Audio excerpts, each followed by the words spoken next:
Video update time. I had my test and my test results came back good.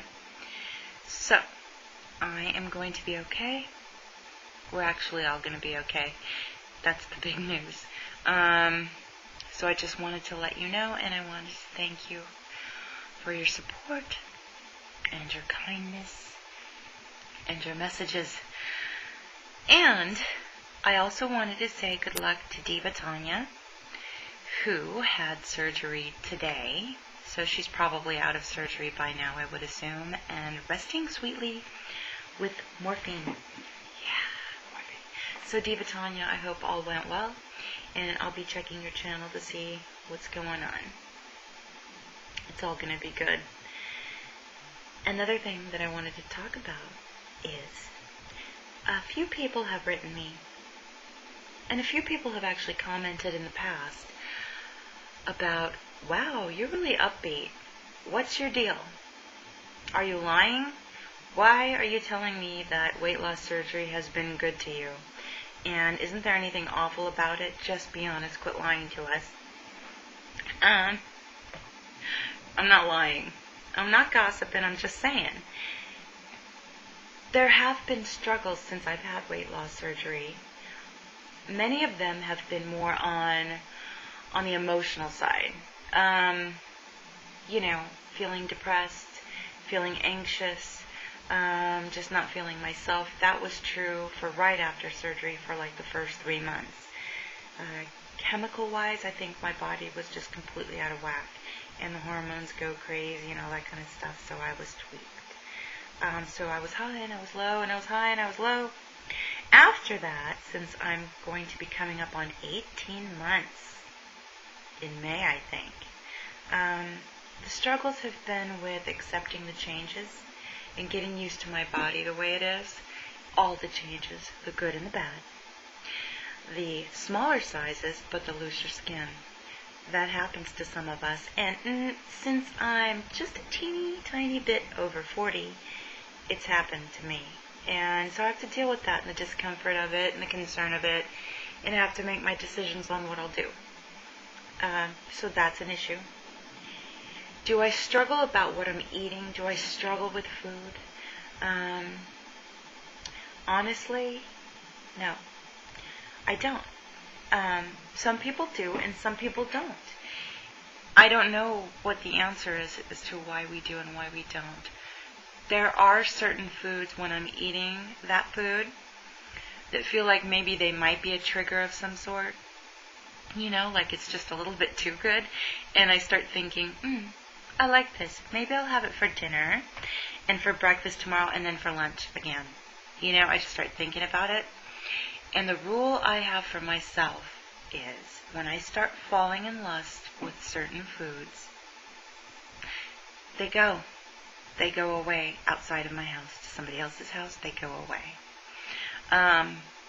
Because if it's going to take that much of my attention and it's becoming more than just food to nourish my body, it's time for it to go. Should that be true for everyone? I doubt it, but I'm a food addict. I'm a food addict. I've been smacked out on food my whole life, and so food is a drug to me, and I have to be careful. So when food gets to be that beautiful and glamorous to me, it's gone. And I go back to something that I know nourishes my body, that's high in protein, that's going to be good for me, that's not going to trigger the hell out of my addiction. So that's what I do. That's how I take care of myself. Tomorrow it might be different. Maybe tomorrow I will start being sad that I can't eat cake or that I want ice cream or something like that. But for today, it's just not going to be an issue because I'm going to make it not an issue. Again, like I said, things can change. This addiction doesn't just disappear. It's dealt with on a daily basis and sometimes minute by minute for a lot of us.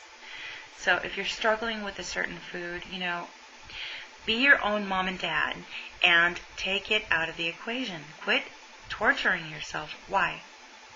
You don't have to. So give yourself a break and remove it. Find something else. There are other foods to try that maybe won't trip your trigger as hard. But we all struggle. I struggle. It's just that the weight loss surgery part, it was a real lifestyle change for me. It wasn't like, I'm going to do this, but I'm going to still wish that I could eat this and that. I'm going to be so sad. And when I see people eating it, it makes me so sad. That doesn't happen for me, I guess, just because of the way I'm thinking about it. It's how we're thinking about it. I've rephrased it in my head many times so that I can deal with it. That's not true for everything. Smoking.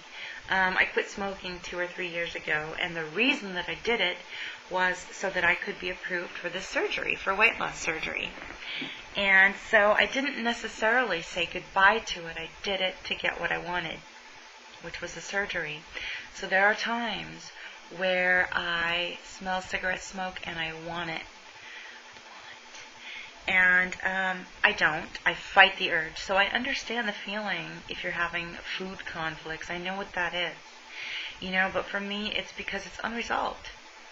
It's unresolved, and I'm telling you that it's unresolved for me, so I'm at risk for picking up a cigarette again, and I know that that is something I have to deal with.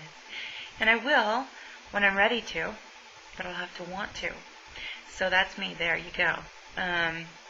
And again, I get emotional about things, like I said, the changes that are going on, just not having the food as a blankie anymore. That's true for me. But I don't struggle over particular foods, and I know that I'm going to eat a certain serving size, and that's what I'm going to eat. I actually still measure my food.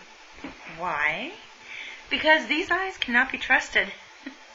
These eyes will tell me that 2 cups are a half a cup.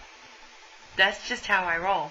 And so instead of worrying about it and going, God, did I eat too much? Or what, I don't know. I measure it. Again, take the crap out of your way. Take the struggle out of the equation. And it helps at least a little bit. Try it for a day or 2, and it will help release you a little bit from that. And if that doesn't help you, then talk to somebody. Come on here and share, talk to a friend, or get a counselor. There's something going on. When food or a substance becomes so important, we have to deal with it. If we don't, we'll be off to the races again, right? That's what happens. So I just wanted to share that. And so, love me or leave me. I tend to be a Pollyanna. I know that. And believe me, life has smacked my ass down a few times over that. But I do still believe there's hope. So sue me. There's always hope. And I'm always going to try. And I'm always going to try to believe. And you can do it too. And I can do it too. We'll make it through. Just don't give up, that's all. Peace.